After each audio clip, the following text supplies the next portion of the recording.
From the producer of Bohemian Rhapsody, yikes, comes another musician biopic, this time about Michael Jackson. For the record, I grew up listening to Michael Jackson. For a long time, he was my favorite artist. And to this day, I still love his music.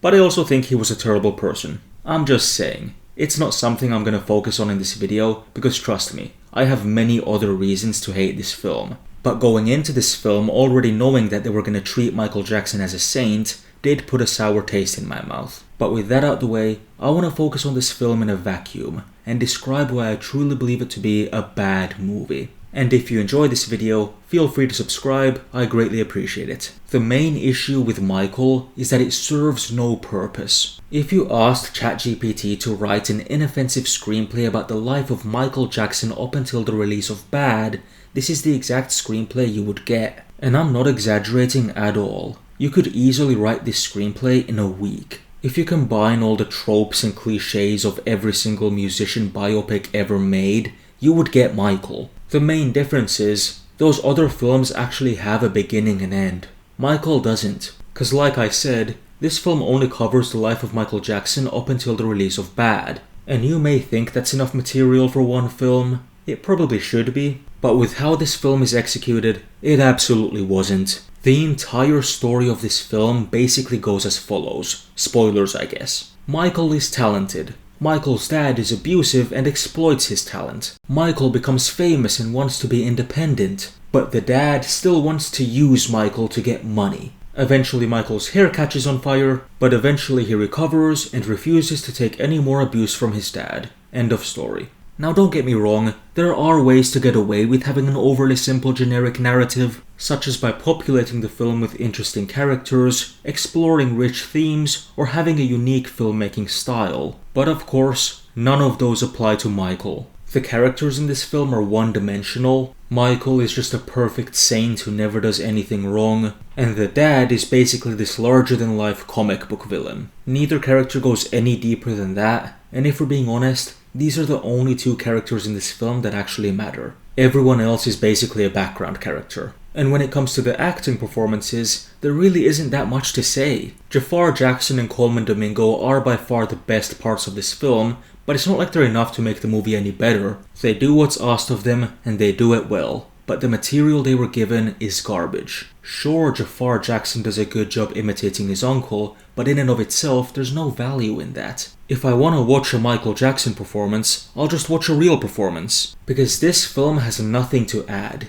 It's just imitation. It's just a collection of Michael Jackson's songs and performances, loosely connected by a weak story. From a technical standpoint, this film is ugly to look at. Just because it looks expensive doesn't mean it looks good. Every frame is flat, and the way the camera moves feels so artificial. Shot, reverse shot, there's nothing interesting going on visually. For a film this big and expensive, you would at least expect spectacle, but there's not much of that either. The only thing keeping me from falling asleep during this film was the music, which is great. But it's not like this film invented the music, so I can't give it credit for that either. A better version of this film would be to listen to Michael Jackson's albums while reading his Wikipedia page. Because Michael 2026 is a worthless film that leaves no impact whatsoever. I can't believe I'm saying this, but Michael is way worse than Bohemian Rhapsody, and I hate Bohemian Rhapsody. In fact, I'm so tired of talking about this film that I'm gonna switch gears for a second.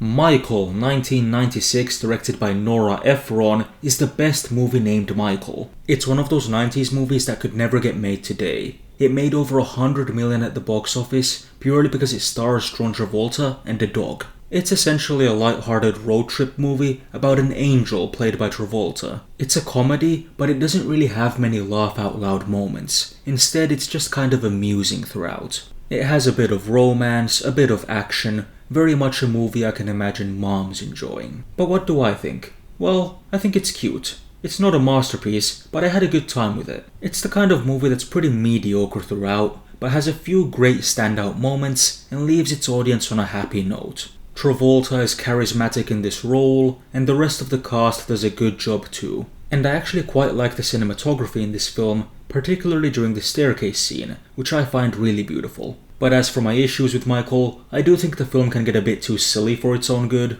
The whole setup in particular is quite convoluted, and it does feel like the film very heavily relies on filler. The main story just isn't quite meaty enough to carry the entire runtime. But nevertheless, despite this film's flaws, I'm very happy it exists. It's a product of its time, and while I wouldn't call it good, it's endearing. As for my rating, I'll give Michael 1996 a strong, passionate 5 out of 10. Compared to Michael 2026, Michael 1996 is a masterpiece. But I suppose the reason we're here is to talk about the Michael Jackson biopic, which I think is bad.